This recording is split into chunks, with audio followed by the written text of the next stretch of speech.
Granada no me llamó con gritos. Me llamó con ausencia, con esa clase de vacío que se siente incluso antes de bajar del coche, en un silencio demasiado perfecto para ser natural, como si el aire hubiera aprendido a contener la respiración. La carretera se estrechaba hacia la sierra, y mientras subíamos, la niebla empezaba a pegarse al parabrisas como una lengua fría. En mi pecho crecía una certeza desagradable. Allí arriba no nos esperaban. Nos vigilaban. El monasterio se alzaba entre pinos oscuros, viejo y casi oculto, como si hubiera sido construido no para ser visto, sino para esconder algo. Un edificio de piedra gastada con ventanas pequeñas, demasiado pequeñas para un lugar que alguna vez albergó fe. Me detuve frente al portón y vi la marca aún, una cruz tallada en la madera, no recta ni digna, sino torcida, como si alguien hubiera intentado imitar lo sagrado, sin entenderlo. Antes de entrar escuché el sonido que nunca quiero escuchar: cadenas arrastrándose. No cadenas reales, no de hierro, sino el eco mental de cadenas, como si algo dentro del lugar se moviera con hambre y paciencia. Mi ayudante me miró y tragó saliva. No dije nada en las palabras. Allí se sentían inútiles. Solo una oración silenciosa me sostuvo, como una cuerda tensa. Los monjes ya no vivían allí. Oficialmente, el monasterio estaba deshabitado desde hacía años, pero la diócesis me habló de luces en la noche, de cantos extraños que subían por el valle, de excursionistas que volvían temblando y sin memoria, y, por encima de todo, de una joven encontrada al amanecer en la puerta del monasterio, desnuda, cubierta de barro y con un símbolo grabado en el pecho, como si su piel hubiera sido un pergamino. Cuando vi a la joven por primera vez en una sala pequeña del Hospital de Granada, no gritó, no se movió. Solo me miró con ojos secos, como si ya hubiera llorado todo lo que podía. Me acerqué y le pregunté su nombre. Ella parpadeó una vez, y con una voz apenas audible, dijo: no tengo nombre. Luego inclinó la cabeza, y en un susurro que parecía venir de otro lugar, añadió: allí dentro. Me lo quitaron. Este expediente es distinto, no por la violencia, he visto violencia, sino por la frialdad. Hay casos que parecen tormentas caóticos, ruidosos, impredecibles, pero Granada fue hielo, fue método, fue una oscuridad que no actuaba por impulso, sino por estructura. Y cuando el mal se organiza, el miedo ya no es emoción, es advertencia. Soy sacerdote, y no digo esto para dar autoridad a mis palabras, sino para asumir el peso de lo que voy a narrarte. Porque lo que ocurrió cerca de Granada no fue solo un episodio de posesión, fue un laboratorio espiritual, un lugar donde el sufrimiento parecía diseñado, repetido, perfeccionado. En este canal abrimos expedientes, algunos se apoyan en hechos documentados,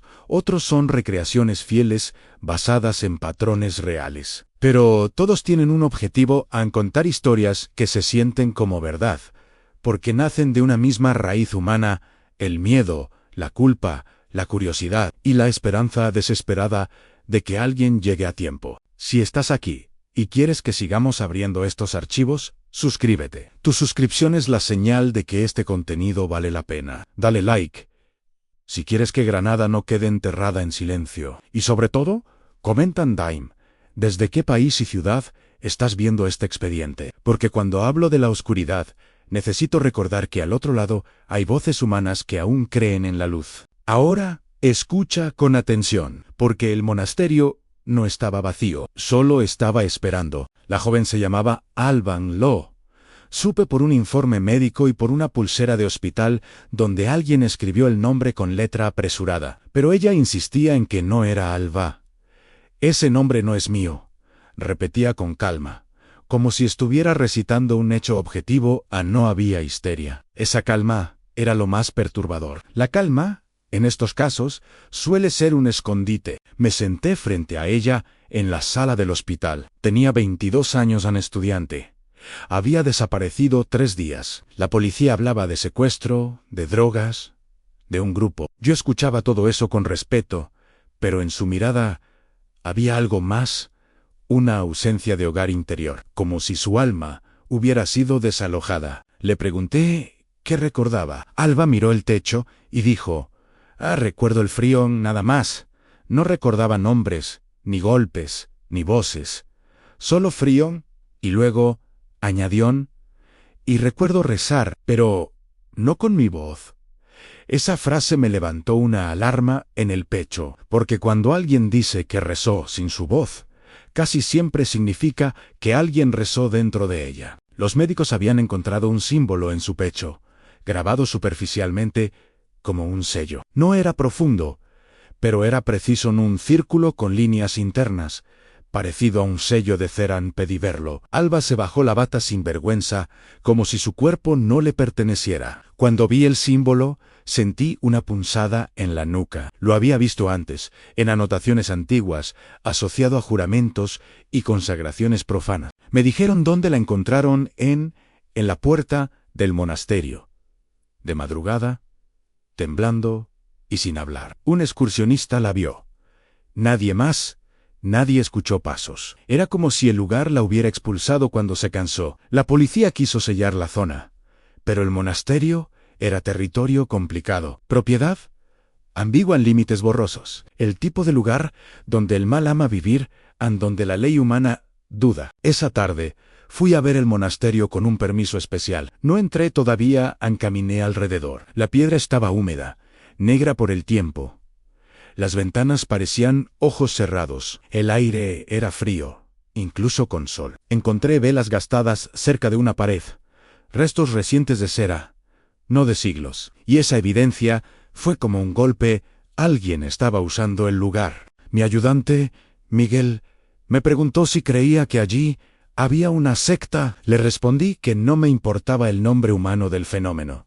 Secta, culto, grupo, son etiquetas. Lo que importa es la puerta abierta. Y todo indicaba que la puerta no solo estaba abierta, estaba custodiada. De regreso al hospital, Alba dormía. Pero mientras dormía, su boca murmuraba.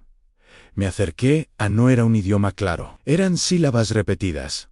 Como un canto fragmentado, tomé su mano. Estaba helada. En ese instante, su mano se cerró con fuerza y me apretó los dedos como una trampa. Sus ojos se abrieron. Me miró y dijo una frase con voz baja, masculina: no vuelvas allí. Y luego, sin transición, añadió: allí no manda tu Dios. Sentí un escalofrío, no por la amenaza, sino por la certeza detrás de esas palabras. El lugar tenía jurisdicción, como si se hubiera convertido en territorio reclamado. Alba volvió a dormir en su mano. Se relajó. Miguel me miró pálido. Yo respiré hondo, porque entendí que no bastaba con rezar por ella en el hospital. Había que romper el dominio del lugar, y para eso teníamos que entrar al monasterio, no como exploradores, sino como soldados espirituales. Al día siguiente llevé el ritual: agua bendita, sal exorcizada y una cruz simple. No llevé camarasán. No llevé curiosos. Cuando el mal se alimenta de espectáculo, la discreción se vuelve arma. Llegamos al monasterio temprano, con luz. Pero incluso con luz, se sentía como crepúsculo. El portón estaba entreabierto. Ese detalle me estremeció. Nadie lo abre por accidente. Era una invitación. Miguel quiso cerrarlo y volver. Lo miré y le dije: no entramos por orgullo, entramos por Alba. Y cuando digo por Alba, quiero decir por todas las víctimas invisibles que nadie encuentra, porque nadie busca en lugares donde da miedo. El interior olía a humedad, a madera podrida y a algo ácido. Caminamos por un pasillo largo. El suelo estaba cubierto de polvo, salvo por huellas recientes. Huellas de varias personas. Eso confirmó presencia humana, pero había algo peor. Las huellas entraban y no salían, al menos no por ese camino. Encontramos una sala antigua de oración. El altar estaba destruido, no derrumbado por el tiempo, destruido con intención. Cruz partida, santo sin rostro. Y en el centro, un símbolo dibujado con ceniza y sal, un círculo perfecto. Sentí una presión en el pecho. Era como estar dentro de un pulmón enfermo. Comencé una oración de purificación del lugar. Al pronunciar las primeras palabras, escuchamos pasos arriba, pasos lentos, deliberados. Miguel levantó la vista, blanco. No dije nada, continué. A los pasos se detuvieron. A luego una risa joven, femenina, como una burla suave. Y esa risa me hizo entender, no estábamos solos. Subimos las escaleras, cada peldaño crujía. En el segundo piso encontramos celdas antiguas. Algunas estaban vacías, otras no. En una celda había velas recientes, fotos, telas manchadas, botellas, y en la pared el mismo símbolo del pecho de Alba, repetido una y otra vez como si fuera firma. En el suelo hallé un cuaderno, lo abrí con cuidado. Había nombres, fechas, horas. No era un diario espiritual, era un registro de sesiones. Y allí, escrito en tinta negra, encontré a Alba. Consagración. Esa palabra me dio náuseas. Consagración, dedicar algo. Pero aquello no era dedicación a Dios. Era lo contrario. Era propiedad. Miguel quiso llevarse el cuaderno. En ese instante, escuchamos un golpe fuerte abajo. Como si alguien hubiera cerrado el portón. Corrimos, bajamos y vimos el portón cerrado, trabado desde fuera. Golpeamos. Nadie respondió. El monasterio nos había tragado. Sentí el impulso humano de pánico. Pero el pánico es combustible para lo oscuro. Respiré y recé. Entonces, escuchamos voces, varias, cantando un salmo deformado. Venía del subsuelo, de una puerta pequeña que daba a una escalera descendente. Miguel susurró: padre. No, yo lo miré. Y dichi en sí. Bajamos. En el aire se volvió más frío. La escalera olía a tierra mojada. Llegamos a una sala amplia, sin ventanas. En el centro había una silla de madera con correas, al lado un recipiente con ceniza, y en el suelo marcas de uñas. Allí no solo rezaban, allí luchaban, y yo supe que el monasterio no era escenario de un caso, era fábrica de esclavos espirituales. En esa sala subterránea el silencio tenía peso, no era ausencia de ruido. Era opresión. Miguel respiraba como si el aire no alcanzara. Yo avancé hacia la silla y vi las correas gastadas, manchadas. No hacía falta imaginación. La evidencia hablaba. Me arrodillé y recé por quienes estuvieron allí. Mientras lo hacía, escuché un susurro detrás. Padre. La voz era femenina. Suave, me giré en la sombra. Una figura, una mujer joven, vestida de negro, con el cabello recogido. No parecía fanática, parecía tranquila. Esa tranquilidad era aún más peligrosa. Me sonrió. No debería estar aquí, dijo. Le respondí: yo puedo decir lo mismo de usted. Miguel retrocedió. La mujer levantó una mano en gesto pacífico. No vamos a lastimarlos, aseguró. No como ustedes creen. Esa frase me asqueó, porque el mal siempre redefine la violencia, la llama necesidad, ritual, liberación. Le exigí que abriera el portón. Se rió. ¿Para qué?, dijo Ann. Ya entraron. En ese momento escuché otra voz, masculina, desde más profundo. ¿Es él?, preguntó la mujer.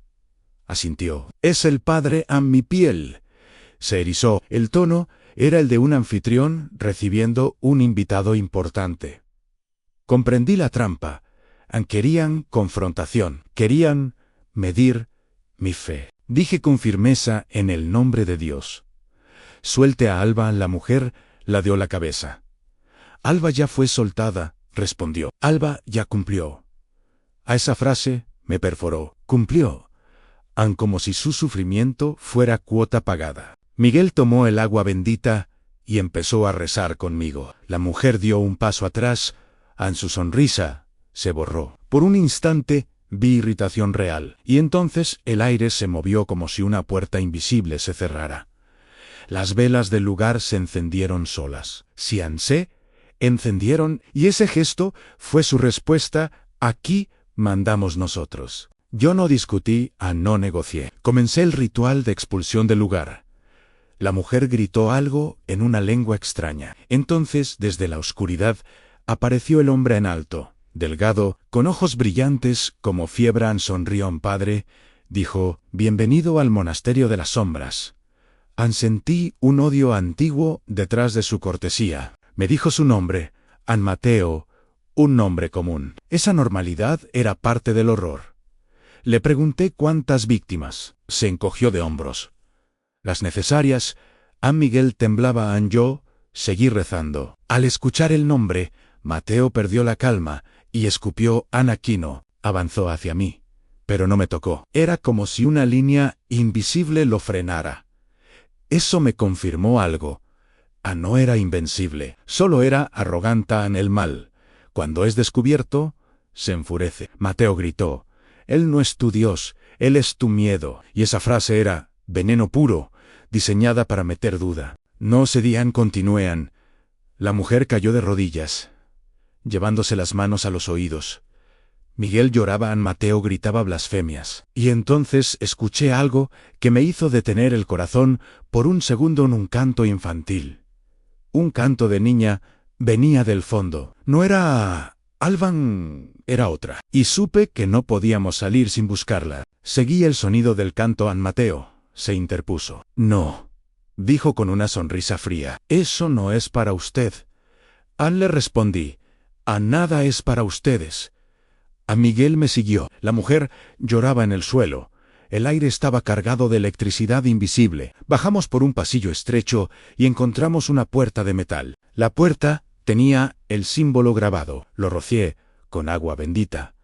Mateo gritó como si lo hubieran quemado. La puerta vibró. Abrí.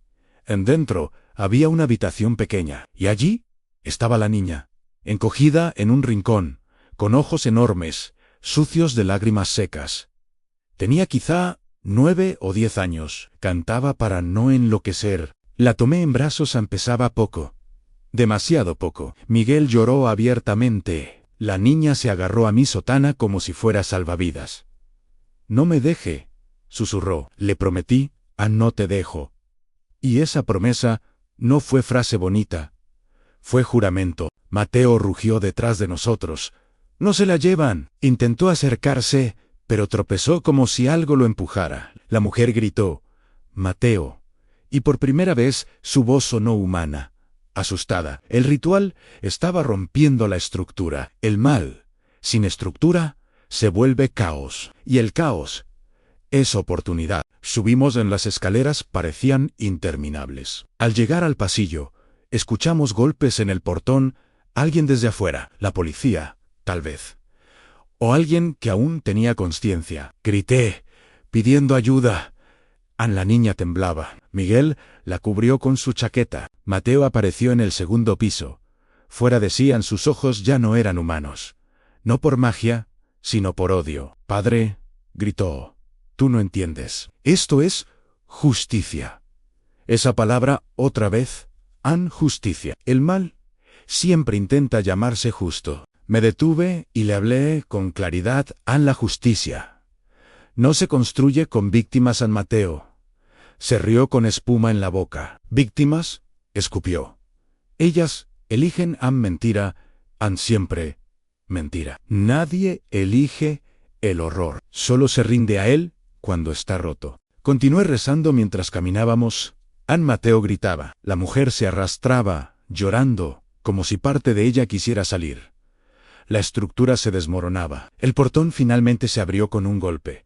Entraron 2 policías. Uno se persignó al ver la escena sin entenderla. Salimos en el aire exterior. Golpeó mi rostro como agua fría. La niña lloró de alivio. Miguel se arrodilló en el barro. Mateo cayó de rodillas dentro del monasterio y gritó como un animal herido. La mujer gritó también. Los policías intentaron sujetarlos. Yo los miré y sentí una tristeza profunda. Cuando el mal usa personas, lo que queda es ruina humana. Esa noche llevamos a la niña al hospital. Su nombre era Clara, lo dijo con voz débil. Clara, un nombre que significa luz. Y mientras la veía dormir bajo sábanas limpias, comprendí que Granada no era solo un expediente, era una advertencia. Lugares donde la oscuridad se organiza como empresa y donde rescatar una vida exige entrar en el infierno con los ojos abiertos. La diócesis cerró el monasterio. La policía abrió investigación. Los medios hablaron de secuestro, de secta, de abuso. Y sí, en todo eso Era cierto, pero ninguna cámara filmó lo que yo sentí allí dentro. Ningún periodista escribió sobre el frío espiritual, sobre el peso invisible, sobre la forma en que el aire parecía odiar. Alba empezó a recordar fragmentos. Clara fue protegida. Ambas necesitaron terapia, médicos, tiempo. Yo no romantizo esto. El exorcismo no es final feliz. Es inicio duro. Recuperar el alma es como aprender a caminar tras un accidente. Se hace con dolor, con paciencia, con fe. Carmen, de Sevilla, me llamó una vez. Lloraban, padre. Esto está conectado, dijo. Le respondí que sí, que estaba conectado. Y esa conexión me aterraba, porque significaba estructura, significaba red. Significaba que alguien distribuía símbolos, manuscritos, rituales, como quien distribuye veneno. Tomás, de Salamanca, también me escribió. Dijo que soñaba con el símbolo. Dijo que lo veía en páginas de libros modernos, como marca escondida. Y entendí algo, aun cuando el mal no puede poseerte. Intenta obsesionarte. Te persigue con señales. Intenta volverte paranoico, distraído, agotado. Porque un sacerdote agotado es un sacerdote vulnerable. Esa misma semana recibí una carta, no un mensaje, una carta física sin remitente. Dentro solo había una hoja con una frase y un mapa dibujado a mano. La frase decía: el siguiente altar está en Madrid. El mapa tenía una cruz sobre un barrio específico. Me senté en silencio con la carta en las manos. No sentí miedo inmediato. Sentí algo peor en responsabilidad. Porque si era verdad, no hablábamos de montañas aisladas ni monasterios abandonados. Hablábamos de ciudad a multitud, en ruido. Y el mal ama el ruido, porque el ruido tapa los gritos. Miguel me preguntó si iríamos. Lo miré y vi en sus ojos una mezcla de fe y agotamiento. Le respondí la verdad: si Dios lo permite, sí y no porque yo quiera, sino porque alguien tiene que caminar hacia donde nadie quiere mirar. Esa noche recé por Mateo y por la mujer de negro, no porque los disculpe, sino porque, incluso en los peores, a veces queda una chispa humana. Y si queda, es obligación rezar. Mi trabajo no es odiar, mi trabajo es resistir. Granada me dejó cicatriz. Una cicatriz silenciosa. Cada vez que cierro los ojos, veo la puerta metálica, el símbolo, la silla, y escucho el canto de Claran.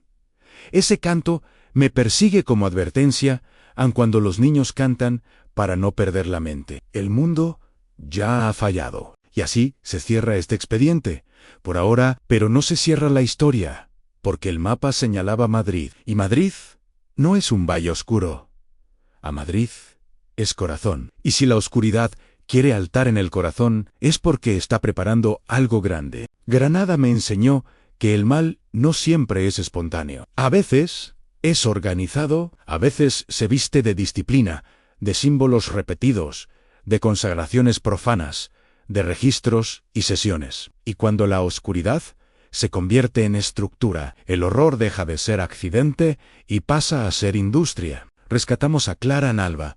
Sobrevivió, pero la pregunta que me persigue no es ¿qué pasó?, sino ¿cuántas veces ha pasado sin que nadie lo sepa? Porque por cada víctima rescatada hay otras que no encuentran salida. Y esa idea pesa como piedra sobre el pecho de un sacerdote. Si este expediente te estremeció, suscríbete. Seguiremos abriendo archivos, incluso cuando duela. Dale like si quieres que estas historias no se pierdan. Y deja un comentario diciéndome desde qué país y ciudad estás mirando este episodio. Porque la fe se sostiene mejor cuando sabemos que no estamos solos.